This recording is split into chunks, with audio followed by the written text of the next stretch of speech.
Hi, I'm Mike Ganade, and welcome to the Set a Watch Swords of the Coin video, demo, and playthrough. The game is right here. It is a pre-production copy, so keep that in mind. But we will be covering everything in this new standalone game in the Set a Watch universe. So without further ado, if you'll come sit down, I'll set up the game for you and we can start playing. So if this was a convention, you guys would sit down at the table. It would look something like this. And I would give you the option to choose characters.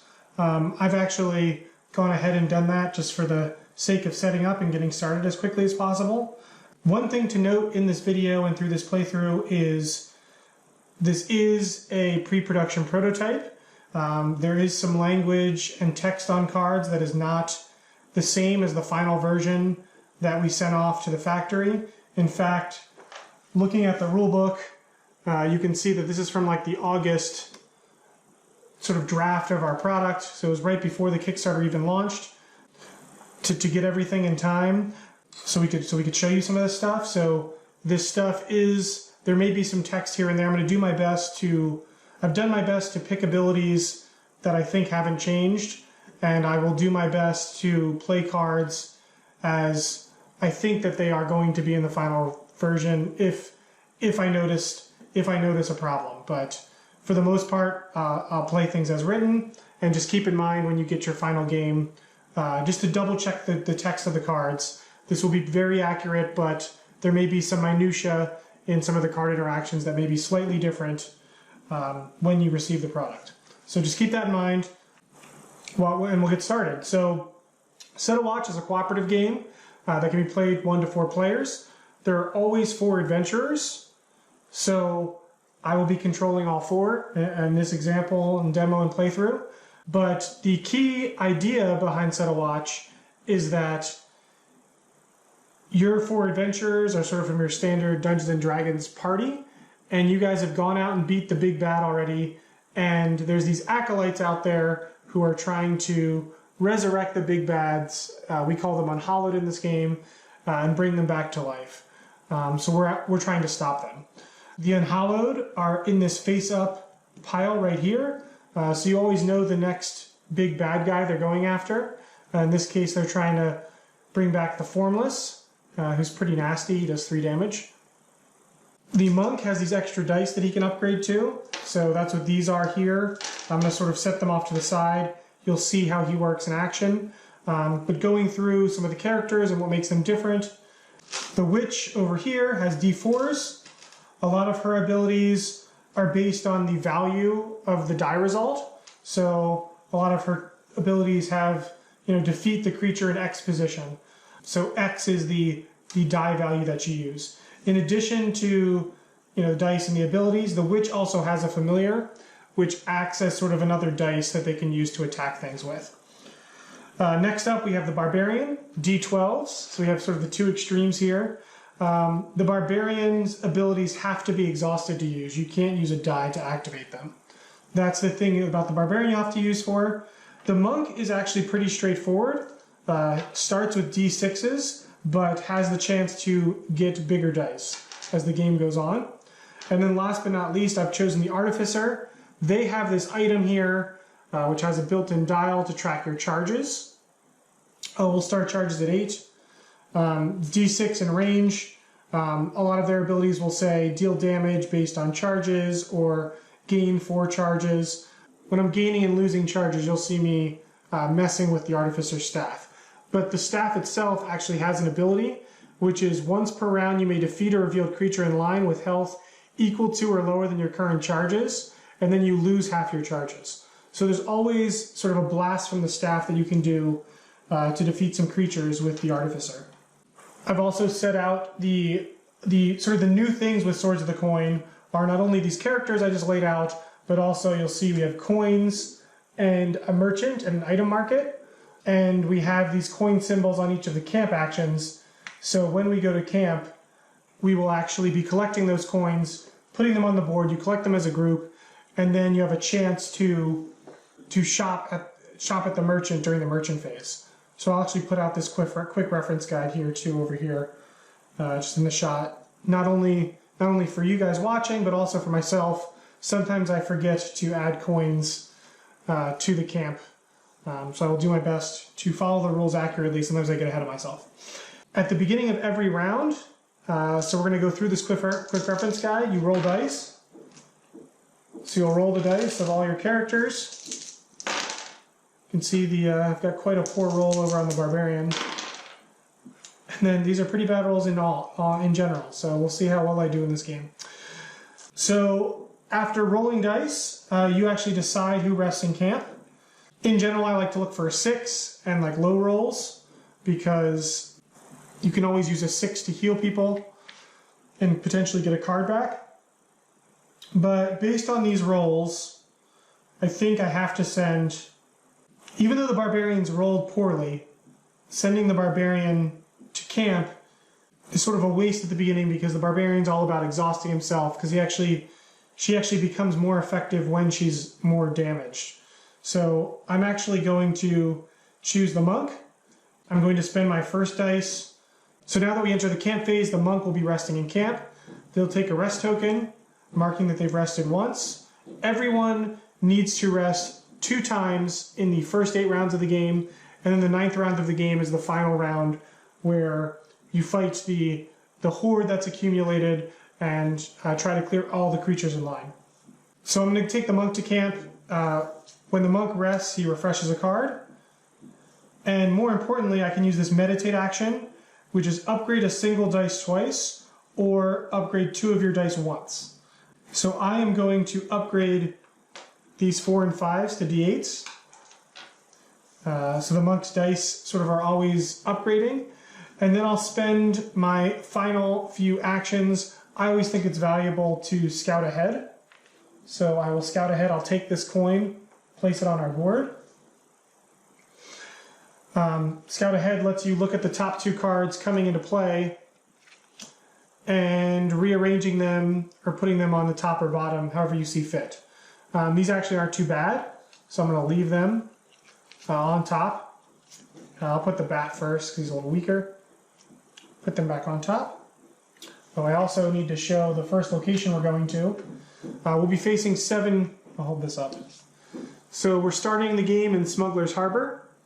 This is how much firewood you lose when you travel there. This is how many creatures you face. And this is the effect, if any, at the location. So you don't lose firewood because we're not traveling there, we're starting there. So we start at 7 firewood, but we will be facing 7 creatures at Smuggler's Harbor. And each human creature will be a little bit stronger because there's a bunch of pirates and thieves and scoundrels and other people who hang around at the docks. So I have 1 more dice to spend. It's always a good idea to chop wood, so I am compelled to do that. I think I will chop firewood. When you chop firewood, you gain 2 firewood, so that just gives us a buffer so we can see 2 creatures. Now that we finished the camp phase, we move on to the merchant phase. We have the option of purchasing items from the market. We only have 2 coins, and you'll notice that this potion costs 4, this helmet costs 5, and this acid vial costs 3. So we actually can't afford anything at the moment. So we won't be buying anything. And we need to refresh every action that we didn't take in camp. We need to add coins to. And then last but not least, because I didn't purchase anything in the market, we need to refresh it. But since I didn't purchase anything, a new item enters, and I can choose what item to cover up with the illusionary shield. So I'm going to cover up the Helm of Prophecy because they're both expensive. You can always buy the top card and buy the card underneath it, but the merchant every round always gets new deliveries and new items for sale. So we finished up the camp phase and merchant phase. We're on to the watch phase. First thing we need to do is prepare the creature line as I spill the cards. So we'll deal out the 7 cards that we'll be facing this round. Our goal is to defeat all of these creatures and clear this line. That will end the watch phase. If we run out of actions before that happens, we're not doing too hot and we will suffer damage and get penalized as a result. Currently, we are revealing 2 creatures based on our firewood reveal level. So I'll flip over the first 2 creatures. You do flip them over as the fire illuminates, starting at the first position, moving into second and third in order, because you trigger any abilities as cards are revealed. So the giant bat has a first position power, which is swap the giant bat with the top vampire in the graveyard. We don't have a graveyard yet, so I knew that. That's why I left the bat in front. Then next up we have this Bone Knight. Now that that's finished, we will enter the sort of watch phase. As a group, people work together, figuring out what abilities and dice to use at what time. So that's the phase we're entering currently. So we're going to look at the abilities we have here and see if anything is advantageous. So I'm actually going to start with the Witch. And I'm going to use this 4 to use Blood Ritual, which is defeat the creature in 4th position because I used the 4 value dice. So this creature, this is a good example actually, I didn't even plan that out. So we hit a summon card. So this is the one exception to the sort of order of operations, which is the summon card is an interrupt. So instead of just discarding that card and putting it in the graveyard, the summon card will trigger, and it is choose one adventurer on watch to exhaust an ability card. I'm going to choose the Artificer is going to lose phase shift. So I'm going to take that damage, and then I summon the top card of the Unhallowed deck, which is the Formless. So the summon card triggers, then my Hex finishes, and my Hex actually immediately kills the Formless. So even though we take that damage from the summon, the power of the summon was actually a pretty good move because we hit a summon card and got through, beat a pretty big creature pretty easily.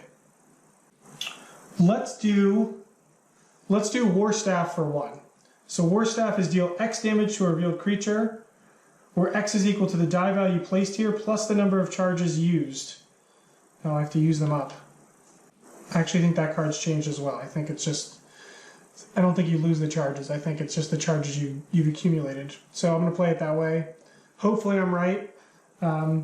If I'm not, just check the card when you get your copy, but I'm pretty sure that this is X plus the number of charges you have. You don't lose charges when you use the War Staff because spending the dice is enough. So I'm going to use this to deal a total of 9 damage, 1 plus 8, to the Bone Knight. And we now have the Scarecrow. The Scarecrow has an ongoing effect, which is each adventurer resolving a direct attack against the Scarecrow must use their highest available dice. So if we get him into first position, that's actually the Barbarian can use their highest dice to defeat them, and that could work out nicely. I mean, these ones are so bad. I'm going to use the Crow and these 2 1s to defeat the Giant Bat in first position. When the Crow is used per round, they have a passive ability. They let me look at the top 2 cards for next round. So I've got 2 vampires coming up. They're going to steal the highest spent dice, so they're actually not terrible to leave on top. So maybe I don't need to worry about scouting ahead next round.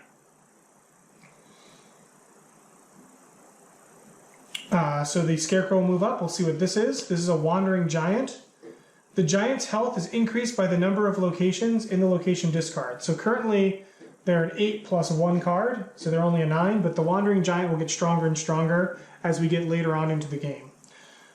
And that is a bigger number, and you can see that my dice were not ideal this round, but I do have plenty of abilities left, and I think using the Barbarians up may be a fun thing to do, so I'm leaning towards that. Well, let's use this 5 to kill the Scarecrow. We know the Wandering Giant's safe first. We have another Bone Knight, which is a 10, which is not great. I'm going to use Rampage, because it's super fun. So Rampage is exhaust his ability, then take the first 3 cards in the line, shuffle them together, randomly place 1 in first position, and the other 2 are killed. Oh, look at that, another Wandering Giant. And then I have 7 here. That's a 9. There's 9. We'll use those dice to finish him off. And we had 1 dice left in the first round. So that was our first round. Having an extra dice doesn't matter. I just wanted to sort of show it off, that there is a dice remaining. So that's the end of the round. We don't have any creatures to let into the line, so that doesn't happen. So we reveal the next location. We're going to the Carnival of Fear, we lose 3 firewood. So we're actually only seeing 1 creature if we don't chop firewood.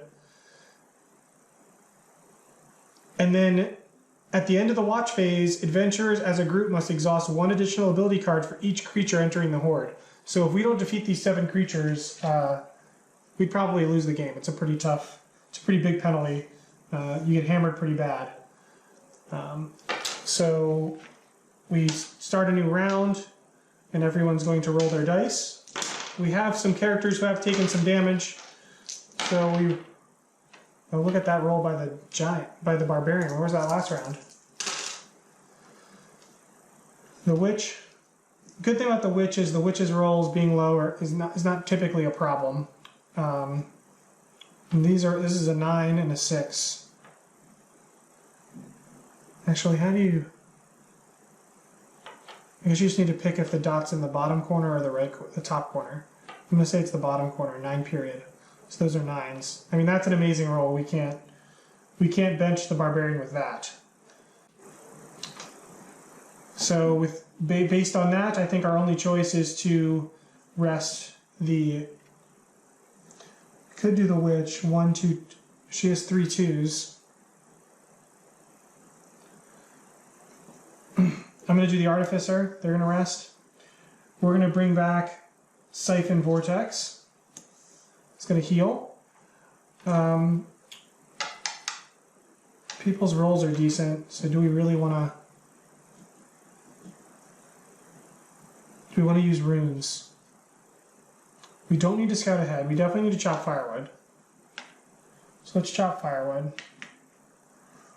I got to do craft item because this is a cool ability. So draw. I'm going to draw 4 cards from the item deck, and I keep 1 and return the rest in any order of my choosing. So I'm going to get to look at the top 4 cards here. So we have a backpack, dragon tooth spear, holy water, and a fire pendant. Dragon tooth spear is the most valuable. So I'm going to keep this item. I can choose someone to give it to. I'm going to give it to, each character can hold 2 items. I'm going to give the dragon tooth spear to the monk. And then we can return these in any order of our choosing. So I'd actually like the fire pendant next, then the holy water, then the backpack. So I'll put those items back. And then with my last dice, I'm going to check map because it's a 4 or better. Gives me 2 coins. Tempted by those coins there. And that lets me look at the next location we're going to, just tall grass, compared to quiet night. Quiet night's a respite. So I'm going to go to quiet night, obviously, and tall grass, which is actually Todd's favorite location in the whole game, because you can't see creatures, and every time I first position creature power, people move up in the grass. So it's sort of neat. It's like velociraptors in the tall grass. So that's the camp phase. We're going to move to the merchant phase. We do have 4 coins, and I'm going to spend those 4 coins to buy this endurance potion, which is pretty amazing. The endurance potion is recover a die spent on an ability when you discard it. So it lets you sort of double up on a dice, and I am going to give it to the barbarian. Doesn't matter, they can use it on anybody. And we refresh the market. We know that fire pendant's coming in here. And then everywhere I didn't go is going to get a coin. So you can see the coins are building up on heal and equip.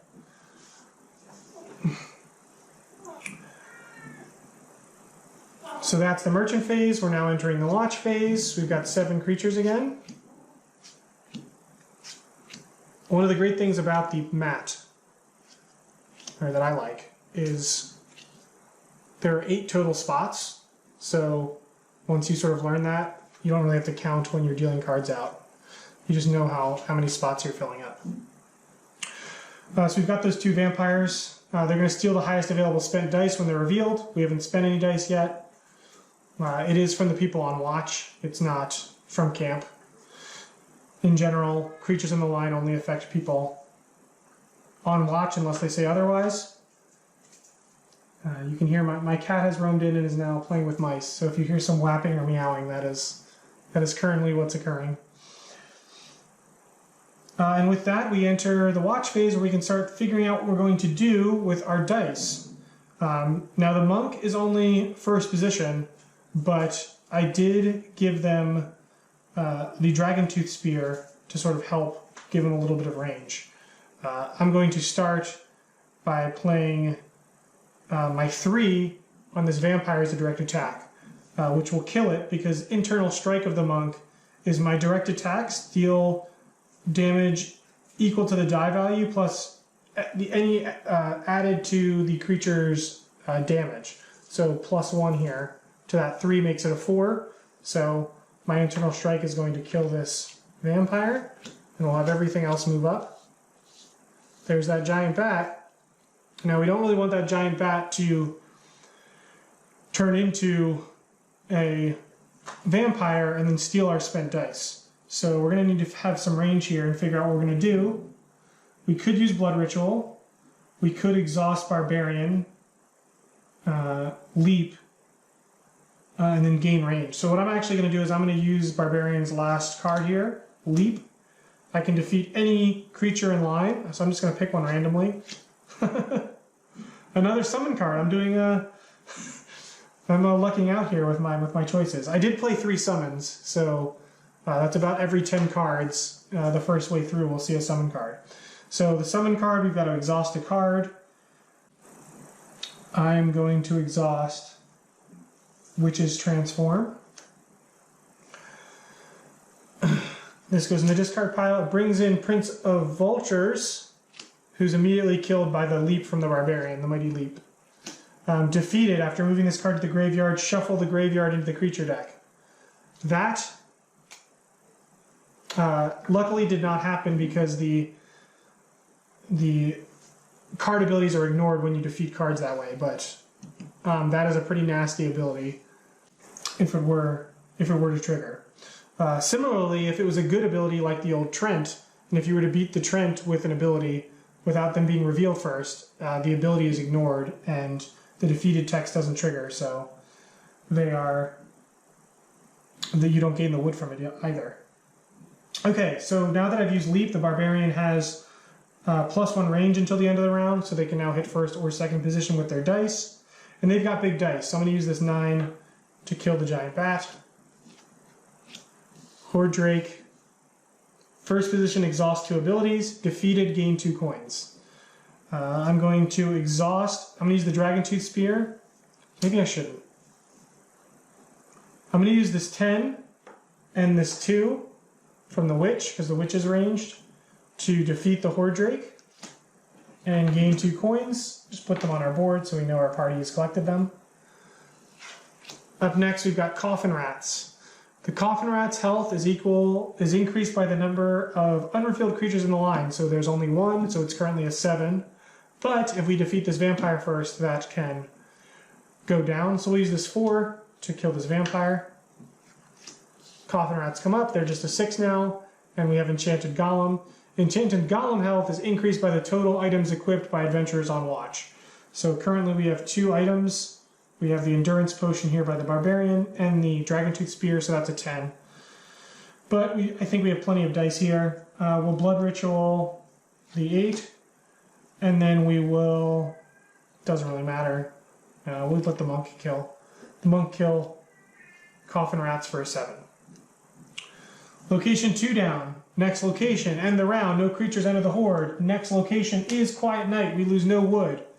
Each adventurer on watch may spend a die on their special camp action during the camp phase. Something to consider.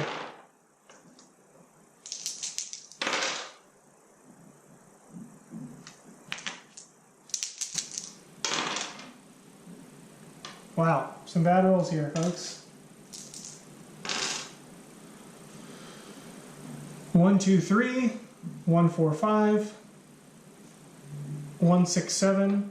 We are going to rest Barbarian. We're going to get Rampage back. We are going to use our camp ability, Primal Might. Choose one of your exhaust abilities, resolve an equip action on it, and then refresh the just equipped ability. So I'm going to swap out Voracious and bring in Bloodied face up.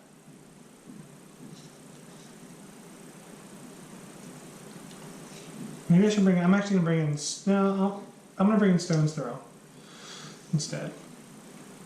I'm going to use this 6 to collect some coins and heal, and I'm going to heal the Artificer phase shift since they just rested. And then I'll use 7 to scout ahead.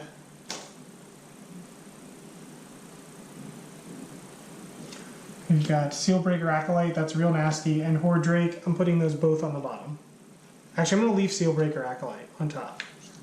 It's bad, but we're only facing 5 creatures, so better to face now than later. Keep those 2 1s. I do not want to use the Witch's Dark Magic. It would heal an ability card, but actually maybe I should. I'm going to use the Witch's Dark Magic, choose an adventure, refresh that ability, and either add the top card of the creature deck to the Horde, or draw an additional creature from the creature deck and add to the line during the watch phase. So I'm going to add an additional creature and make this 6. I'm going to use this one to meditate and upgrade these 2 dice. Well, here, I can make this a 4. And a D10 is a 5. I'm getting scared that I don't have enough dice, so I'm not going to do that. And then we'll enter the watch. So now we go to the merchant phase, and I'm going to spend 3 coins to buy the fire pendant and give it to the witch. This immediately refreshes.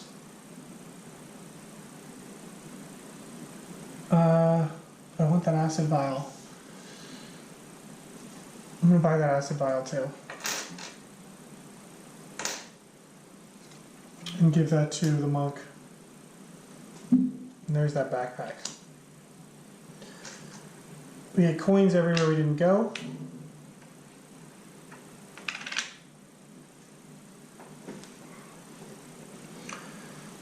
And now we're facing 6 creatures.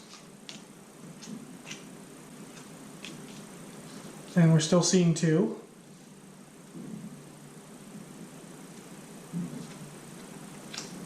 Sealbreaker Acolyte. Reveal, choose 1. Either the adventures of a group spend 2 dice of the same value,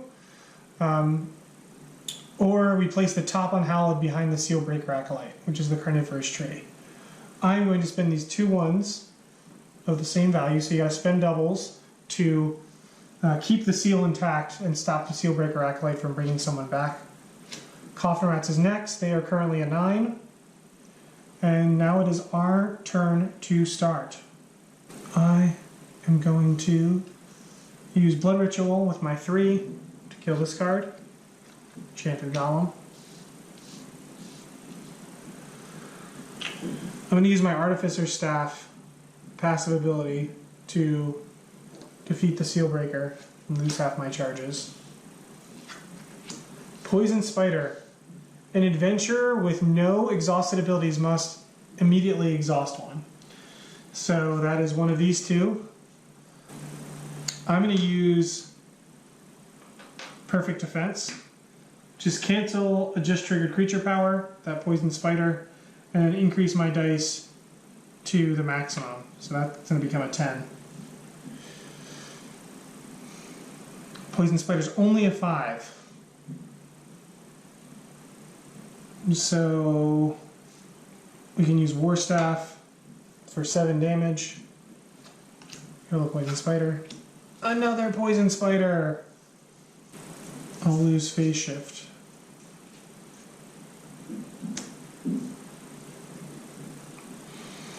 Coffin Rats is a 6.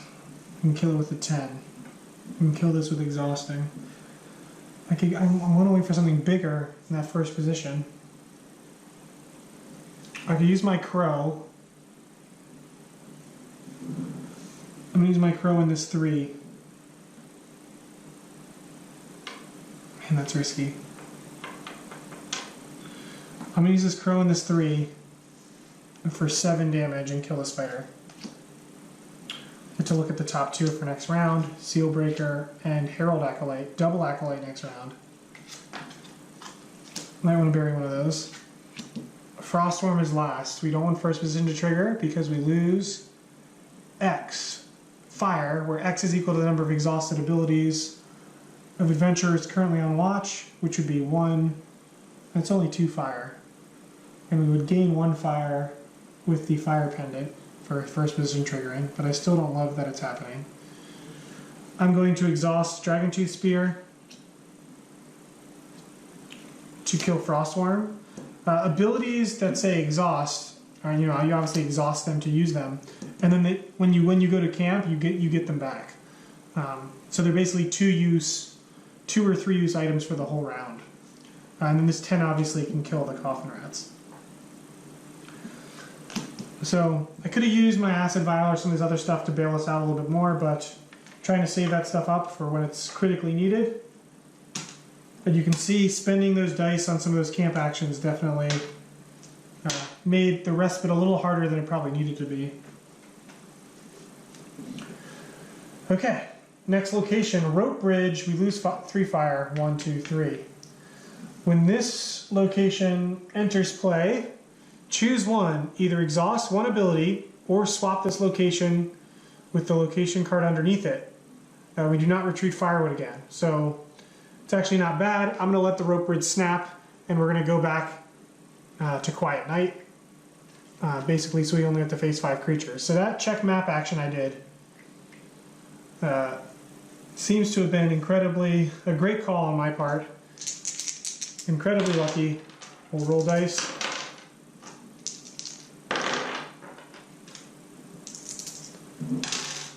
We definitely need to chop Firewood. Forgot to give the Barbarian a rest token.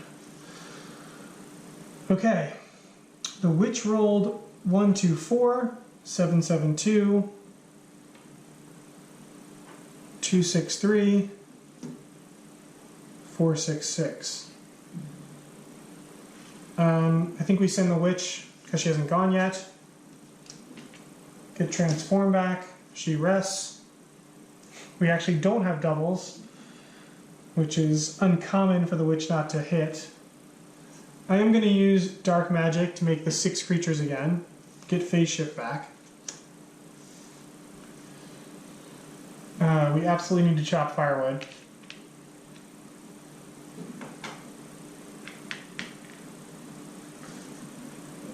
And then I want those coins. I'm going to quit.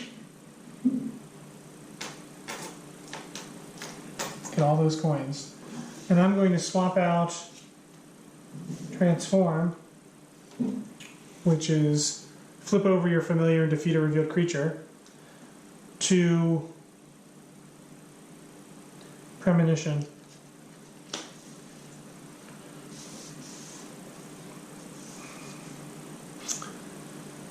Okay, purchasing time. I'm going to buy that Illusionary Shield for 5.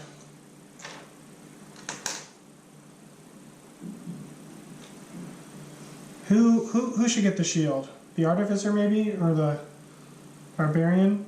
Well, the Illusionary Shield is take the creature in the first position of the line and move it to the Horde, or prevent an exhaust from a summon card. I feel like the Barbarian thematically fits best with the shield, so we'll do that. Then we bought something, so we don't need to refresh anything because we have 3 cards there. Maybe we can get the helmet next time. And we deal out our cards, and we're facing 6 because I use Dark Magic, which guarantees you a heal when you go to camp with the Witch, but unfortunately, comes with a price, which is an extra creature in the line. Sealbreaker. Yeah, I forgot about that. I'll spend these 2/2s to prevent it from bringing it unhallowed in. Search the graveyard for one summon card and shuffle it back into the creature deck.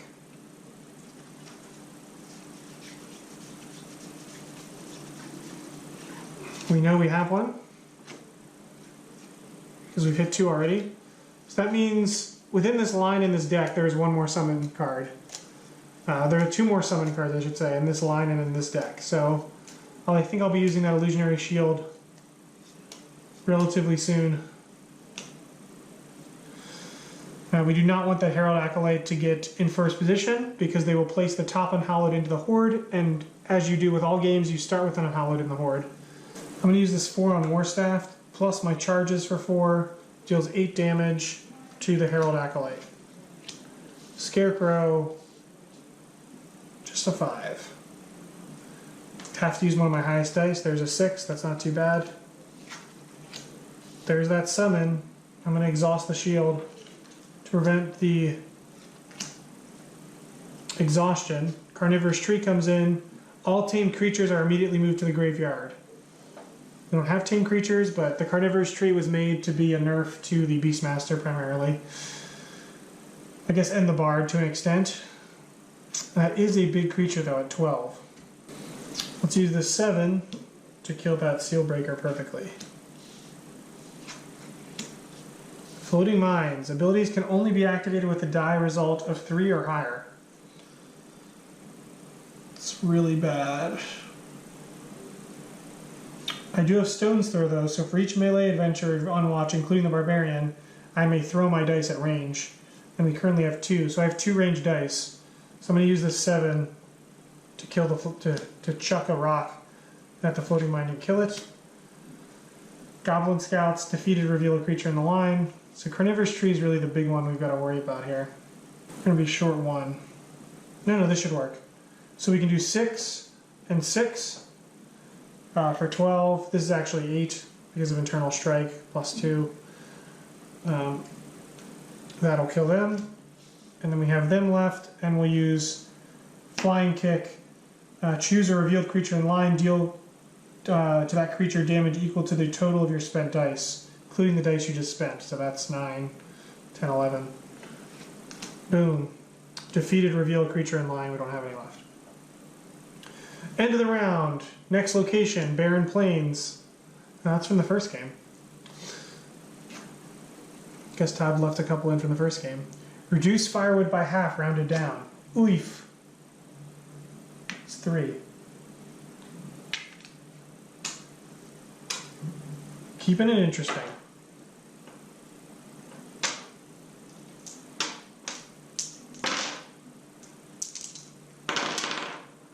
I should leave the Witch, because I gave Witch. Premonition will let me look at creatures in the line.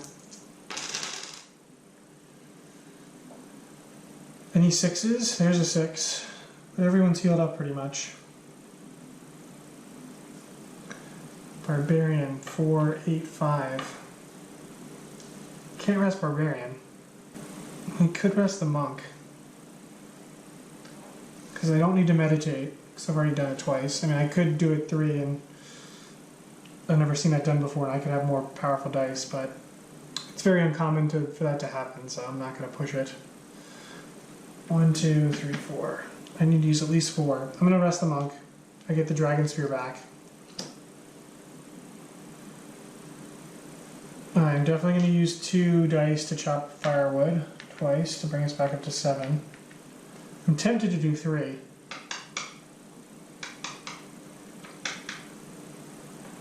I think I forgot to refresh. This is Scout Ahead. What didn't I do last time? I didn't equip, I did heal. I definitely didn't check map. See? I knew I would forget that at least once. I always forget to put the coins on. We'll Scout Ahead. Alright, let me do the coins now, while the dice are there. Hopefully I'm close to being accurate. Scout ahead, look at the top two. Horde Drake, Clockwork Soldier. Clockwork Soldier's fine. Horde Drake's horrible. I do get coins, but first position exhausts 2 cards, so that's really bad. That's done. Let's spend the 1 coin. Okay, so as I was saying, Sound of Doom, every time Sound of Doom changes position on the line, add a creature from the creature deck to the Horde. So we probably want to kill that next, if able. How can we kill that? Let's throw our Acid Vial on the Sound of Doom. So we'll just make a discard pile over here. And that kills Sound of Doom. And we've hit another summon card. Ouch. To discard a card, or not discard, I'll lose Phase Shift. And then this becomes Ghoulish Head. Ongoing, each undead creature in line gets +3 heart health.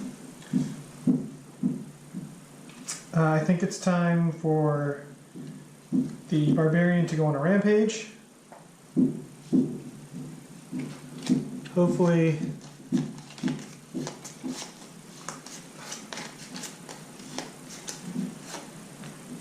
Floating Mind. So I say hopefully I don't pick the Drake to go back in front, but the numbers are on my side statistically. Now the Wandering Giant has gotten much stronger. We have 1, 2, 3, 4, 5, 6 cards in the discard pile, so he is up to 14, or it is up to 14. I'm going to use this 8 on the Floating Mind. 2 Wandering Giants. Two big daddies. Maybe another 6. Why aren't these just slightly higher? I'm going to do this instead. I'm going to do defeat the creature in first position, then move an unrevealed creature into first position and gain charges equal to the number of creatures currently in the line, which is 2. So I'll gain 2 charges, up to 6. Coffin Rats are exactly 5. I'll use my 5 to kill them. And this guy's a 15. 10, 6. And Barbarian is completely damaged. So end of round, next location, Hidden Pass. -4 fire, down to 5. And we will shuffle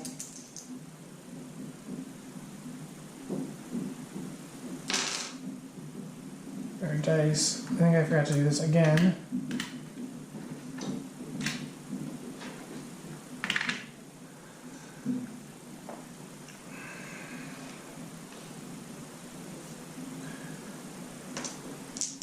Witch rested twice, so we're going to leave Witch out. It's probably going to be the Barbarian, based on damage. Those are the 6. Yeah, we'll rest the Barbarian. Get Rampage back. Primal Might.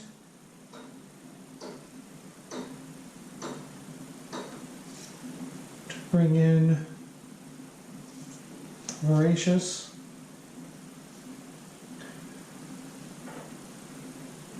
And we need to chop wood once, twice. Actually, let's check the map, the other one. Because it's a bunch of coins. And we get to, this is the last chance we have to change something. We have the Moving Forest or Adventurers Guild. Both lose 1 fire. 6 versus 8 people. So I'll take Moving Forest.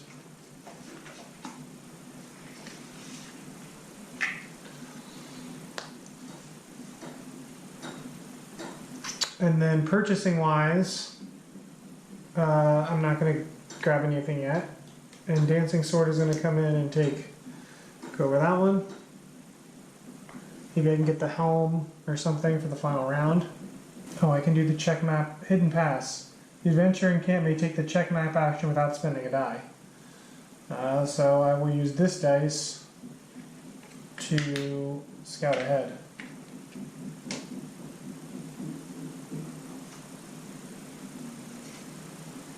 Vampire. I'll leave Vampire. Prince of Vultures. Do we have a summon card in here? Yeah, that's bad. We don't want him to summon things. Put him on the bottom.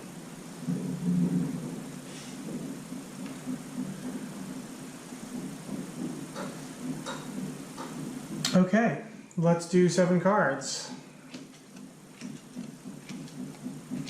I'm still not buying anything, even though I could purchase something. We'll save it for the final round. Okay, we're seeing 2. Vampire doesn't steal anything, no spent dice. Coffin Rats, big. Coffin Rats is 11 currently. 4 is low though. So I'm going to use the Crow to kill this, and I get to look at the top 2. Giant Bat and Goblin Scouts. So if we don't change that, the Giant Bat will bring back a vampire at the beginning of the round, which isn't horrible, but is also not phenomenal. Coffin Rats. So we see this, Crawling Ooze.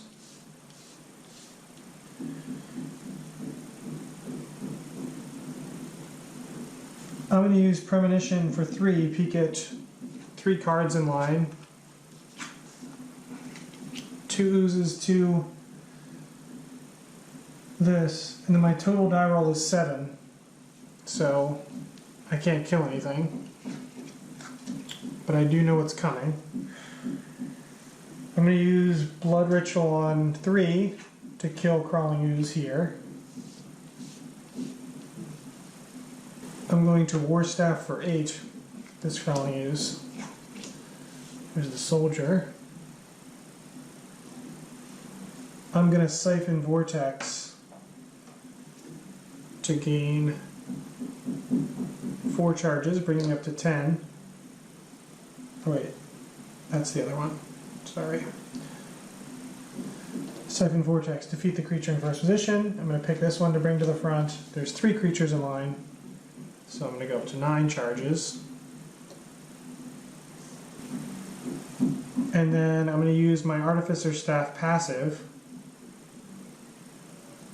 to discard half my charges, and I'll kill a Clockwork Soldier. And we'll see the final guy. Bone Knight. If there's a revealed, unhallowed, or acolyte in the line, add Bone Knight to the end of the line instead of the graveyard when defeated. We don't have that in line right now, so we should be fine. I'll use this 8 on the monk to kill here, and then I will Flying Kick for 6 to kill there. 2 dice left. Next place, Moving Forest, -1 fire. Before I forget, before I take these dice, let's fill up the coin spots.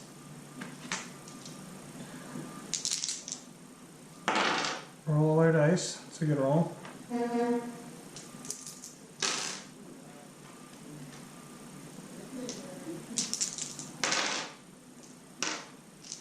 Artificer has to rest.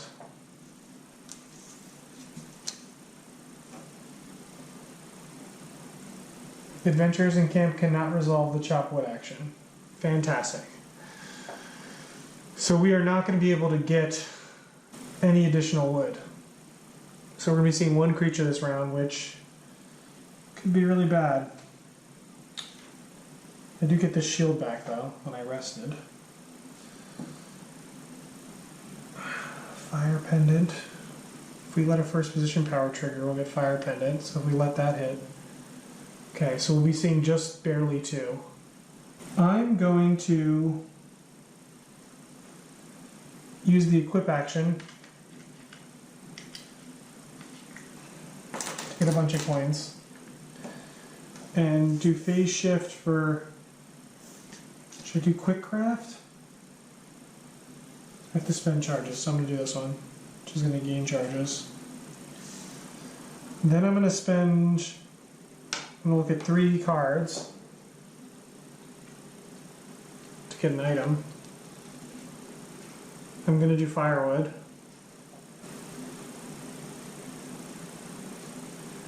I'll put crossbow on top. And then with my final dice, I can't chop firewood, I can't check map, I can't heal. I mean, I guess I scout ahead, but I already know what the 2 things are. I'm going to leave giant bat. I'm going to leave them in that order because it's beneficial to me. Okay, purchasing. Let's spend 5 coins to get the Helm of Prophecy. These characters can't hold any of the items, so it has to go to the Artificer because they don't have. Everybody else has too many. This replaces. I don't really want to buy the backpack. Crossbow.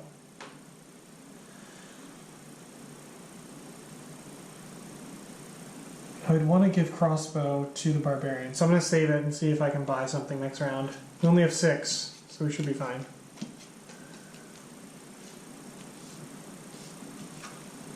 Giant bat. We knew this was going to happen. A first position power is triggered, so our fire pendant gives us some firewood. Not that this matters, but I should get in the habit of refreshing that. That becomes a vampire. We now see 2 because it's gone up. We know those are the goblins. I'm going to discard this firewood to get 2 more. Man, the witch rolled 1, 2, 1. So, premonition's pretty horrible. I feel like I should wait until things are stronger in the front. Wow, these dice rolls are really bad. All revealed forests and humans. I don't have a lot of them right now. Could rampage, but then we'd lose it. Could hex. I mean, I'm going to hex for 2 to kill the goblin scouts, and I may exhaust it. And just so you know, when you exhaust one of the witch's abilities, because it's using this X, you actually can use any of your die values. So I only have 1 and 2 to choose from. Seal breaker. I'm going to spend these 2 1s to stop it from getting an unhollowed out there. I think that is a human. I think we need to start chopping through some people. I don't have internal strike, unfortunately, because then I could have killed him with this 3. And I should have probably done perfect defense. Actually, let's rewind a little bit. Instead of spending these 1s, I'm going to spend this 1 on perfect defense. Cancer, just trigger creature power, then increase all my unspent dice to their maximums, which makes him a lot more effective. This 7, because that's the lowest short range dice. Oh, actually, here's what we'll do. We'll do Crow. Crow will kill this guy for 4. Look at the top 2. Frostworm, then Enchanted Golem. So we probably want to scout a... We can't scout ahead, so we'll have to take the fire loss next round.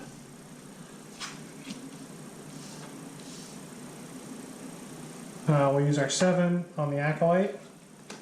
Enchanted Golem, total items equipped. So 8, 9, 10, 11, 12, 13. 13.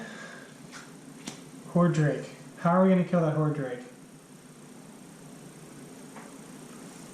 We're going to Hex the Horde Drake so we can move into first position. Actually, maybe we don't need to Hex. Because what we could do is we could do Flying Kick for 11, and I can use this as a range for 12. That will kill the Drake, get us 2 coins. Carnivorous Tree, all tame creatures are immediately removed. Now we just need to make sure we have enough. Here's 12. Alright, so we'll do 17 there. And then we have 12. We have just enough for the Carnivorous Tree. Final round. Everyone's in the fight. Roll these dice. I think with the items and the fact that we haven't accumulated a horde, I think I'm in pretty good shape. I'm pretty healed up too.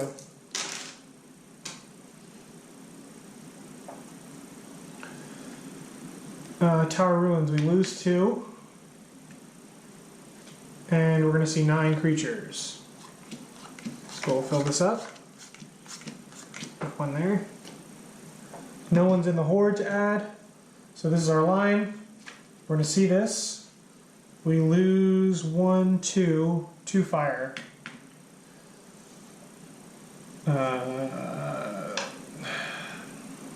I'm gonna perfect defense that, because we need to be able to see 2. And I'll set my dice to 10 and 8. Perfect defense, used up. That doesn't hit. We get to see the next card. Enchanted Golem, still very strong. We need to use reveal. So I got Soul Drain here because I want to reveal 2 creatures in the line, then gain charges equal to the total damage of the creatures just revealed. So, Vampire, Sealbreaker. That's 2 charges, so not a lot of charges. We're going to stop Mastermind from coming in. I'll spend these 2 3s to cancel that. Actually, let's use the Helm, so that doesn't happen. Get our dice back. Exhaust our Helm. Then let's Blood Ritual 3. It's a Bone Knight.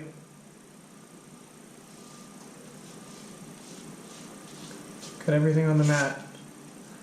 I'm going to discard the Endurance Potion to recover this dice. I'm going to use this 8 to kill Frostworm.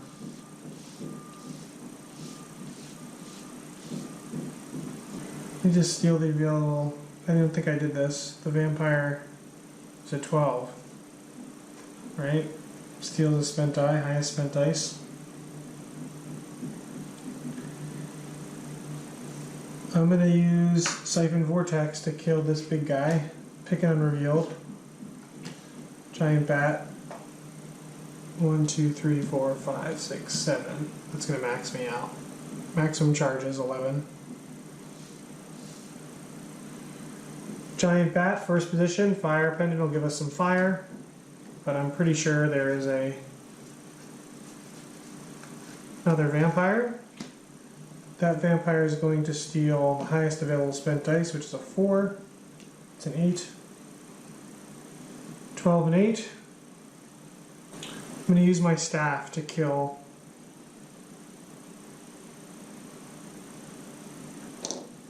Use my staff's passive to kill the 8.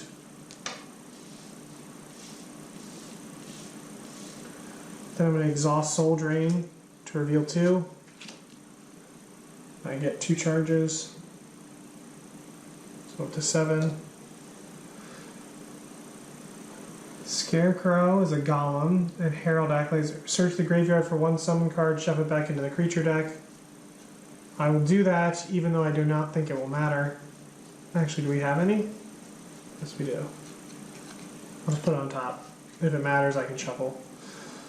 Now I'm going to do what I was still going to set up, which is Voracious, which is kill all humans. In line. I don't see that. Then I'm going to throw Holy Water on this undead in first line, in first position to kill it. I'm going to see the final card, 2 Scarecrows. 5. 10. Crushed it. Boom. So that is Swords of the Coin. That was a quick demo playthrough. It's actually longer than most demos. We usually don't play till the final location, but I wanted to make sure people saw as much of the abilities and my thinking and items as they could. So I was able to get through it all. I'm actually going to do another playthrough with the Rider's deck, so you can see some of those mechanics, and I'll also bring in the Heretic and the Trophy Hunter. So there will be another video. You can click down in the bottom of the link or on YouTube to see that video. And otherwise, thanks for watching. Hopefully this has everyone excited about either getting it or playing Set a Watch in the near future. Thank you so much for watching.